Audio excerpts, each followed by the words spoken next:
আজকে আমরা আলোচনা করব কেভিএস এর বিভিন্ন যে টিচিং পোস্ট আছে সেই টিচিং পোস্টগুলোতে কি কি এলিজিবিলিটি লাগে।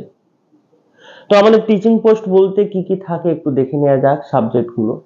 এর বাইরে কিন্তু কিছু থাকবে না, যেমন প্রিন্সিপাল, ভাইস প্রিন্সিপাল, পিজিটিতে physics, chemistry, mathematics, computer science, economics, biology, biotechnology, history, geography, commerce, English এবং হিন্দি। এগুলো হচ্ছে পিজিটির পোস্টগুলো। টিজিটিতে কি থাকে? Hindi, Sanskrit, English, mathematics, science, social science, art education, work education, physical education, special educator. এছাড়াও সেম স্কেলে থাকে হচ্ছে লাইব্রেরিয়ান।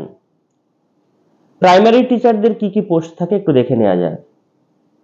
পিআরটি, পিআরটি মিউজিক আর পিআরটি স্পেশাল এডুকেটর।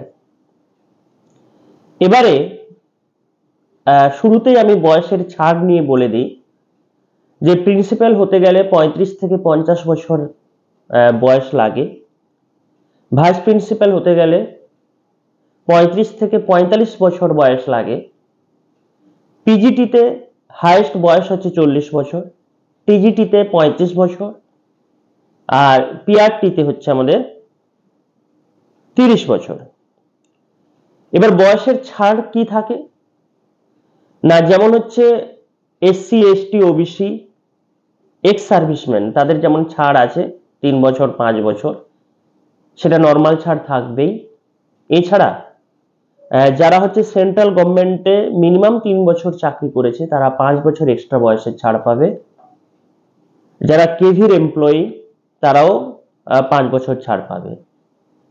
আর একটা ছাড় পাওয়া যায় যেটা হচ্ছে মেয়েদের জন্য, যে মেয়েদের জন্য কিন্তু 10 বছর ছাড় আছে। তার মানে পিআরটি 40 বছর বয়স পর্যন্ত, টিজিটি 45 বছর বয়স পর্যন্ত এবং পিজিটি 50 বছর বয়স পর্যন্ত মেয়েরা দিতে পারে।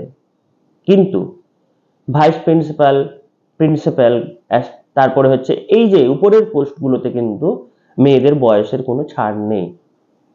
কারণ প্রিন্সিপাল যে পোস্ট সেটা তো 50 বছর বয়স পর্যন্ত, তাতেও যদি 10 বছর ছাড় দেয় তাহলে সে মুক্তিবেগের কাছাকাছি পৌঁছে যাবে, সেই জন্য ওদিকে বয়সের ছাড় নেই। এবার আমরা একটু এলিজিবিলিটির দিকে যাই। যে প্রিন্সিপাল, যেটা লেভেল 12, যার ইনিশিয়াল বেসিক হচ্ছে 78,800। তো কারা কারা এর জন্য এলিজিবল?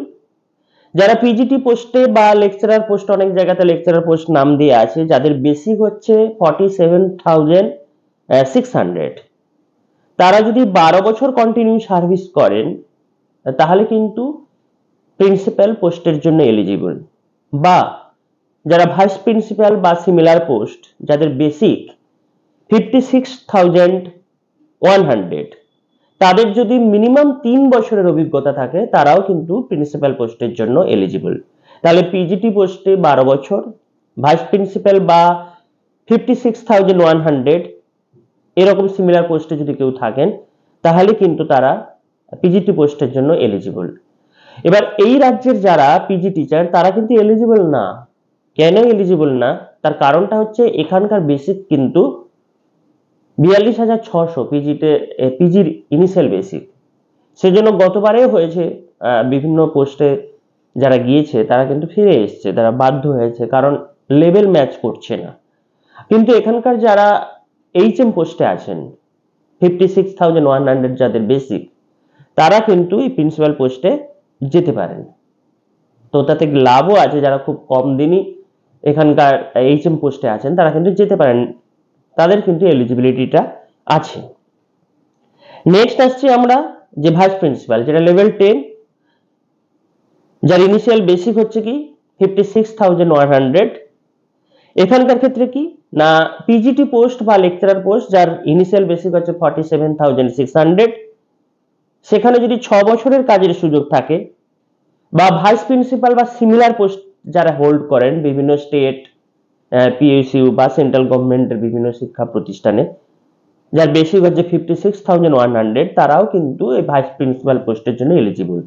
অর্থাৎ আমাদের এই রাজ্যের যারা পিজি টিচার যাদের বেসিক হচ্ছে 42,600, তারা কিন্তু এই পোস্টগুলোতে এলিজিবল না। এবার আসছে আমরা পিজিটি পোস্টগুলোতে। তো পিজিটি পোস্টগুলোতে আমাদের কিন্তু সংশ্লিষ্ট যে সাবজেক্ট সেখানে 50% থাকতে হবে এবং বিএডেও 50% থাকতে হবে। পিজিটি পোস্টের যে বিএড সেখানে কিন্তু special BEd in special education তাদের কিন্তু নেওয়ার কথা বলা নেই, আগে তো নিতই না, নেওয়ার কথা বলা নেই। কিন্তু অন্যগুলোতে দেখবো যে নিচের পোস্টগুলোতে সেখানে কিন্তু বিএড ইন স্পেশাল এডুকেশন তাদের নেওয়ার কথা বলা আছে এবং চাকরির পর তাদের 6 মাসের একটা স্পেশাল ট্রেনিং হবে এনসিইটি অনুমোদিত, সেখানে তাদের করতে হবে। যাদের বিএড ইন স্পেশাল এডুকেশন আছে তারা কিন্তু পিজিটি পোস্টে তাদের নেওয়ার কথা বলা নেই, ঠিক আছে। এবার মজার ব্যাপার হচ্ছে পিজিটি কম্পিউটার সায়েন্স। আগে পিজিটি যারা কম্পিউটার সায়েন্স পরীক্ষা দিত তাদের বিটেক ইন কম্পিউটার সায়েন্স বা বি ইন কম্পিউটার সায়েন্স শুধু থাকলেই চলতো, বিএডও লাগতো না। এবছর থেকে যেটা করেছে পিজিটি কম্পিউটার সায়েন্স, সেখানে কম্পিউটার সায়েন্স বা ইনফরমেশন টেকনোলজিতে মাস্টার্স থাকতে হবে বা এমই এমটেক থাকতে হবে।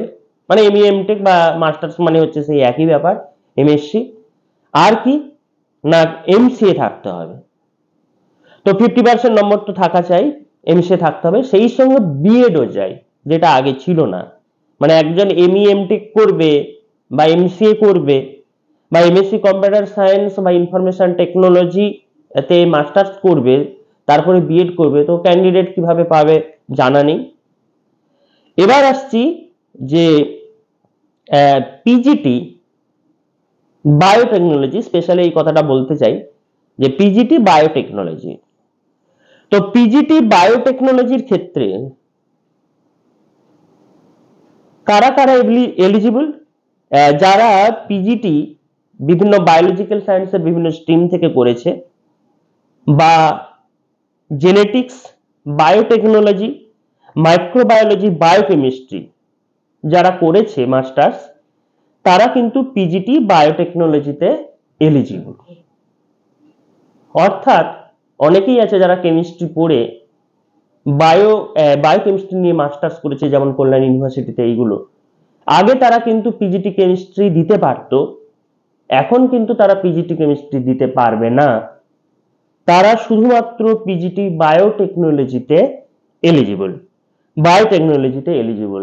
এটা মাথায় রাখতে হবে যে যারা কেমিস্ট্রি নিয়ে পড়েছে অথচ পরে বায়োটেকনোলজি নিয়ে পড়েছে বা বায়োকেমিস্ট্রি নিয়ে পড়েছে, তারা কিন্তু কেমিস্ট্রিতে এলিজিবল না, তারা বায়োটেকনোলজিতে এলিজিবল, ঠিক আছে।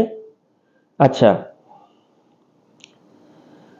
বাকি যে সাবজেক্টগুলো পিজিটি কম্পিউটার সায়েন্স বা পিজিটি বায়োটেকনোলজি, এই দুটো সাবজেক্ট ছাড়া বাকি সাবজেক্টগুলোতে কিন্তু গ্র্যাজুয়েশনে পড়ে থাকতে হবে। মানে ধরুন PGT Hindi, PGT chemistry, PGT history, এই যে সাবজেক্টগুলো আছে এই সাবজেক্টগুলোতে কিন্তু গ্র্যাজুয়েশনে পড়ে থাকতে হবে। অনেকেই আছে যে গ্র্যাজুয়েশনে পড়ে না, তারা হচ্ছে মাস্টার্স করে, তাদের কিন্তু হবে না।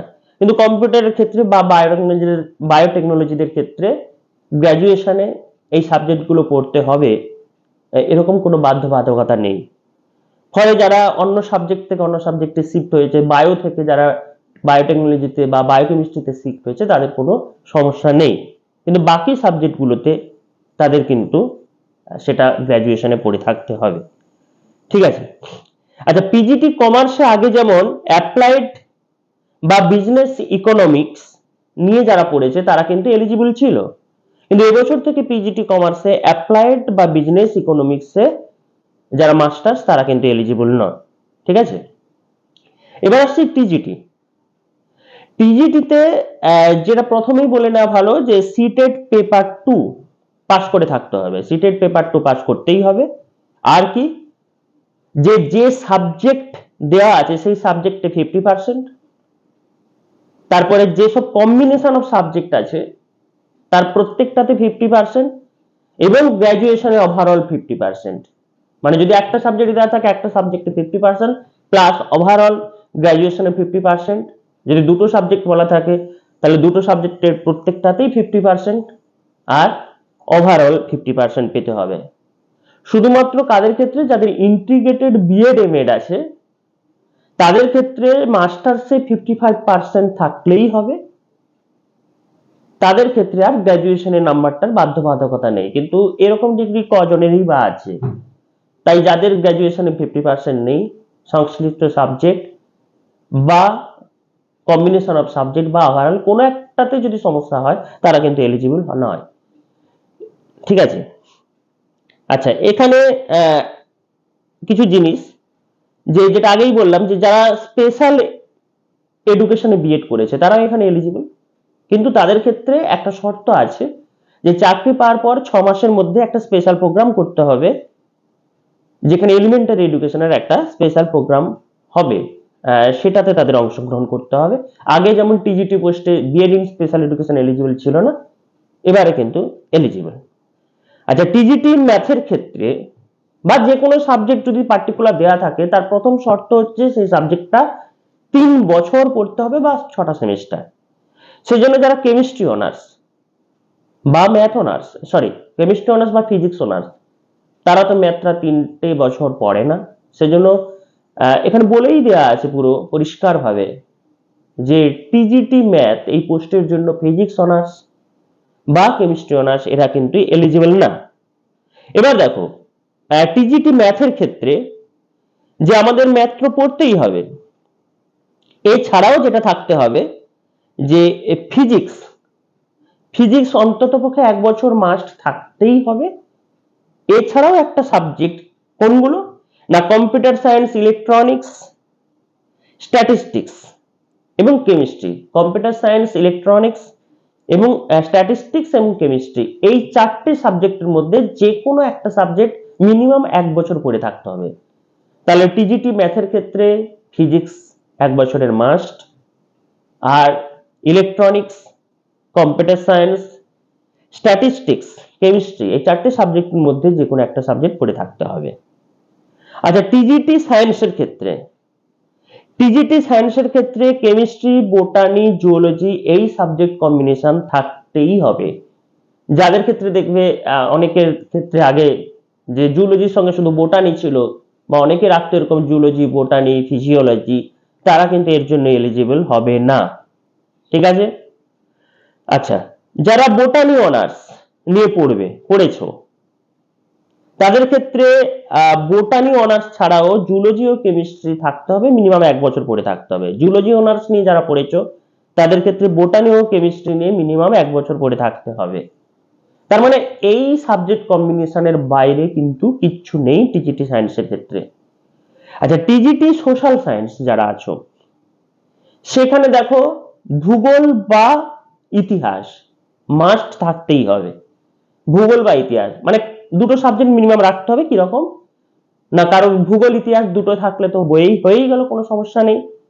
যদি ভূগোল বা ইতিহাসের মধ্যে যে কোনো একটা থাকে, ইতিহাস বা ভূগোল থাকে মানে থাকতেই হবে, যে কোনো একটা থাকে, তাহলে অন্য সাবজেক্টটা, ধরো কেউ ইতিহাস আছে কারো ভূগোল ছিল না, বা কারোর ভূগোল ছিল ইতিহাস ছিল না, হতেই পারে, তাহলে তাদের বাকি সাবজেক্টের মধ্যে যে কোনো একটা সাবজেক্ট থাকতে হবে। বাকি সাবজেক্টগুলো কি কি? যেমন আছে ইকোনমিক্স বা পল সায়েন্স, যদি ইতিহাস ভূগোল দুটো থাকে সমস্যা নেই, যদি ইতিহাস বা ভূগোলের যে কোনো একটা থাকে সেটা তো থাকতেই হবে। সেগুলো ছাড়াও ইকোনমিক্স ও পল সায়েন্সের মধ্যে যে কোনো একটা, তার মানে টোটাল দুটো সাবজেক্ট হচ্ছে। আর যদি কম্বিনেশন গুলো ধরি, কারো মনে হলো ইতিহাস আর ভূগোল আছে, হয়ে গেল। কারো মনে হলো ইতিহাস বা ভূগোলের মধ্যে যে কোনো একটা আছে, তাহলে তাকে ইকোনমিক্স বা পল সায়েন্সের মধ্যে যে কোনো একটা থাকতে হবে। মানে কারোর ইতিহাস ভূগোল কিছুই নেই, সে বললো আমার ইকোনমিক্স, পল সায়েন্স, ফিলোসফি এগুলো আছে, সেই কম্বিনেশনে কুলোবে না, কারণ ইতিহাস বা ভূগোল তাকে থাকতেই হবে। এবার টিজিটি আর্ট এডুকেশন যারা আছে, তারা কি না, তাদের ক্ষেত্রে 50% নম্বর সহ drawing and painting, sculpture, graphic art, fine আর্টসে গ্রাজুয়েশন 50% নম্বর সহ, আর বিএড ডিগ্রিও থাকতে হবে, যেটা আগে ছিল না। আর্ট এডুকেশনে বিএড এর কোনো বাধ্যবাধকতা ছিল না। ঠিক আছে, বিএড ডিগ্রি থাকতে হবে। কিন্তু এখানে একটা জিনিস যে এখানে কিন্তু সিটেট বাধ্যতামূলক নয়, আর্ট এডুকেশনে সিটেট দরকার নেই। ঠিক সেরকম টিজিটি ওয়ার্ক এডুকেশন যারা, এখানে ওয়ার্ক এডুকেশন বলতে শুধুমাত্র কিন্তু ইলেকট্রিক্যাল, ইলেকট্রনিক্স অ্যান্ড কমিউনিকেশনের যারা বিইবিটি তারাই কিন্তু এই ওয়ার্ক এডুকেশনের জন্য এলিজিবল। ঠিক আছে, তাদের ক্ষেত্রে তো বিএড আগে থাকার কোনো প্রয়োজনীয়তা ছিল না, এবছর কিন্তু বিএড মাস্ট করে দিয়েছে, বিএড থাকতেই হবে। তার মানে আর্ট এডুকেশন, ওয়ার্ক এডুকেশন দুটোতেই বিএড থাকতে হবে। খুব ডেঞ্জারাস কম্বিনেশন, বিরল কম্বিনেশন, কিন্তু এদেরও সিটেট বাধ্যতামূলক নয়। এবার আসছি TGT, physical and health education. যারা ফিজিক্যাল এডুকেশন বা ফিজিক্যাল এডুকেশন অ্যান্ড স্পোর্টস নিয়ে 4 বছরের ইন্টিগ্রেটেড ডিগ্রি করেছে বা যারা গ্র্যাজুয়েশনের পরে বিপিএড করেছে তারা এলিজিবল। এখানে বিএড বা সিটেট স্বভাবতই প্রয়োজনীয় নয়। আর একটা আসছে টিজিটি স্পেশাল এডুকেটর। এখানে কি 50% নম্বর সহ গ্র্যাজুয়েশন করতে হবে, সেই সঙ্গে আরসিআই অনুমোদিত যে কোনো একটা কোর্স করতে হবে, অবশ্যই ব্যাচেলার আর বিভিন্ন ডিপ্লোমাও আছে, পোস্ট গ্রাজুয়েট ডিপ্লোমা, বিভিন্ন ডিপ্লোমা আছে। তো আরসিআই অনুমোদিত কোর্সগুলো করতে হবে। সেক্ষেত্রে আরসিআই রেজিস্ট্রেশন থাকতে হবে, আর কি না ভ্যালিড সিআরআর নম্বর থাকতে হবে। তো এদের ক্ষেত্রে কিন্তু সিটেট পেপার 2 পাস্ট বাধ্যতামূলক। নেক্সট আসছি লাইব্রেরিয়ান। তো আমি সবাইকে বলি যে জেনারেল লাইনে পড়ে একটু যদি শর্টকাট ভাবে ভাবতে পারো, সেটা হচ্ছে লাইব্রেরিয়ান পোস্ট। কারণ কি না, গ্র্যাজুয়েশনের পরে 1 বছরের বিলিভ করলে পরে যদি কারোর মনে হয় যে এমলিভ করবে, সবাই করে নেয়, তারপরে 1 বছরেই এমলিভ বিলিভ করে যা চাকরি পাবে তা হচ্ছে আমাদের এই রাজ্যে যদি দেখি তাহলে পাস্ট গ্রাজুয়েট টিচারদের স্কেল, সেন্ট্রালে যদি দেখি টিজিটি স্কেল, আর এমলিভ করে যদি নেট দিয়ে তোমরা কলেজে লাইব্রেরিয়ান হতে পারো তাহলে সেখানে কিন্তু অ্যাসিস্ট্যান্ট প্রফেসরের স্কেল পাবে। যাই হোক, যারা লাইব্রেরিয়ান, যেখানে লেভেল 7 বেসিক হচ্ছে 44,900, এখানে কি লাইব্রেরি সায়েন্স বা লাইব্রেরি এবং ইনফরমেশন সায়েন্স নিয়ে 50% নম্বর সহ ব্যাচেলার ডিগ্রি। ঠিক আছে, আর যেমন আছে বিলিভ, তো এইগুলোতে আসেই সেম জিনিস টিজিটির মতোই। আর আপার এজ লিমিট এখানে হচ্ছে 35 বছর। এবার আসছি প্রাইমারি টিচার।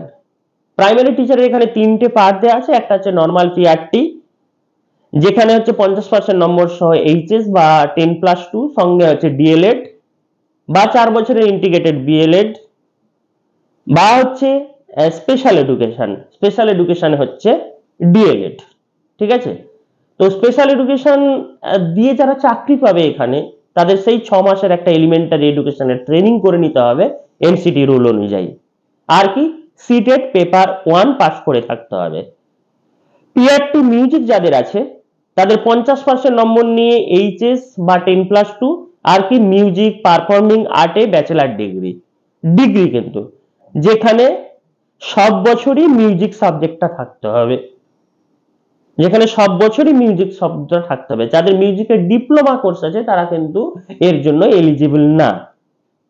আচ্ছা, পিআরটি মিউজিকে ডিএলএড দরকার নেই বলে এখানে কিন্তু সিটেট এর থাকার কথাও নেই। আর একটা কি পিআরটি